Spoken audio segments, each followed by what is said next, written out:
I wanted to share with you one of the word work activities that we use. This is the sort choice board. So they get a sort each week based on the patterns that we're working on. So for this week, we were working on long A. So they get a long A. I make sure that it's 1 week behind in terms of the lesson. So if I give them a sort that is long A this week, then that means we already covered long A last week. So it's almost used as a reinforcement or review kind of thing. So the pattern sort, what they do is they get the headings and they line them up, and then they find the corresponding word. So if one of the pattern is IE, then they find a word that has IE, that says E, the long E, and then IGH, and etc. etc. So that's what the pattern sort is. When they are done with the pattern sort, they're supposed to read. So this is something that we emphasize and go over. We're not just sorting, for the sake of sorting. We're also reading as we sort these words. So that's what the pattern sort is. That's the first thing that they do. The next thing that they do is the speed sort. So what the speed sort is, as soon as they finish the pattern sort, I tell them to do the speed sort because it's very similar. What they do is they get all the words, but they leave the headings out, and then they mix them up, and then I give them one of those sand timers. It's 1 minute, and they flip them, and then they have to speed sort, basically sort where the words go within a minute or so, and then they also have to read it. If they don't read the whole thing, then it doesn't count. So they love to speed sort. So I always make sure that they start with the pattern sort and the speed sort as soon as they're done cutting, and then everything else, basically, they get to decide whichever order that they would like to do it. The segment words, the Battleship, the Tic-Tac-Toe, and the word chain come with additional worksheets. And what I do with those papers is I put them in a sheet protectors back to back, and then I staple them on the back so that it's easy for them to use, almost like a book. And then we took that and put it in the journals, our word work journal. So for the segmenting word, this is the paper that we use. So they get their sort, they put it down, and then they put the phonemes and the corresponding boxes. So this is where it comes in handy that they know where the letters go, because this is a lesson that we already did, and it's just a review for them when they sort and do these activities. So they go through all the words and they segment all the words, and then they read them. The pattern write is for them to practice their handwriting while they're writing their pattern. So they put the headings on top. So if my word is die, I would write the heading IE on the top and then list all the IE words down. The next one is a battleship. The battleship is, I think, the most loved activity of all. So what happens in the battleship is they get all their words and they write them down in the boxes in any order that they would like. It doesn't have to be in a pattern.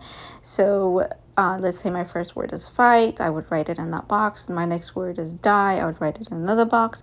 So they could just write it anywhere they want, but make sure that they write all of them. So this is a partner game also.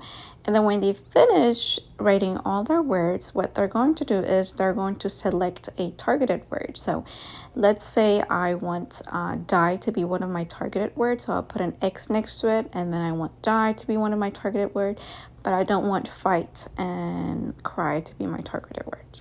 So I'm going to leave them on. Then when my partner is done, I'm going to take my paper and make sure that my partner cannot see my paper. And then my partner is going to call a word.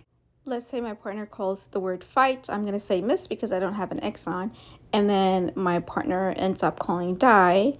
Then I'm going to have to erase die because that is one of my targeted word. And then I give them one of my chip, and then etc. etc.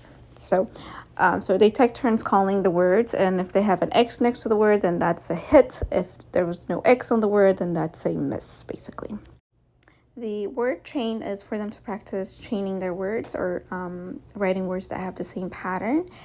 Let's say I pick a word from my list. I pick the word buy, so I'm going to write down the word buy, and then I have to find another word in my head that rhymes or that has the same pattern as buy. So I could change the b to m, and then it becomes my.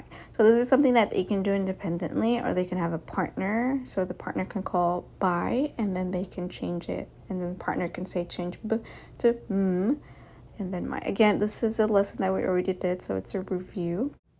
The tic-tac-toe is very simple. They select a word from their sort, and then they write their words down. So they would write a word that they think is hard for their partner to read, and then their partner would also write a word that they think would be challenging, and then my partner has to read, let's say I'm red, my partner has to read the words in red, and I have to read the words in blue. So if I cannot read them, I cannot erase them. So in order for them to be able to win, they have to read the words and then cross it out or circle it.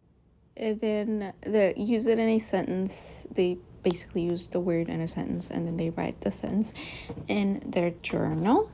The pattern hunt, what they do is they get a book or a magazine, and they hunt for the pattern. So if we were doing long I patterns, they would look for words that have long I patterns, and then they would write them in their journal, the words that they found. So pretty much those are the activities that are in the choice board.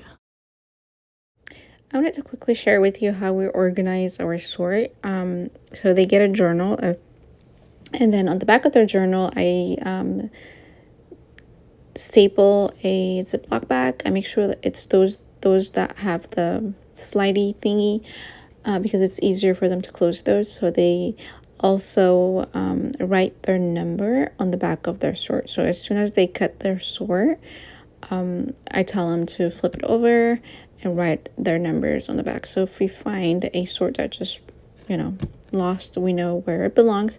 And then I staple the Ziploc bag to the back of their journal, their sort journal, and then it stays there. So whenever they want to get it out, all they have to do is slide it open, and then put their hand in there and take it out. So they're not messing with the actual Ziploc. So we're not just finding Ziplocs flying around the room.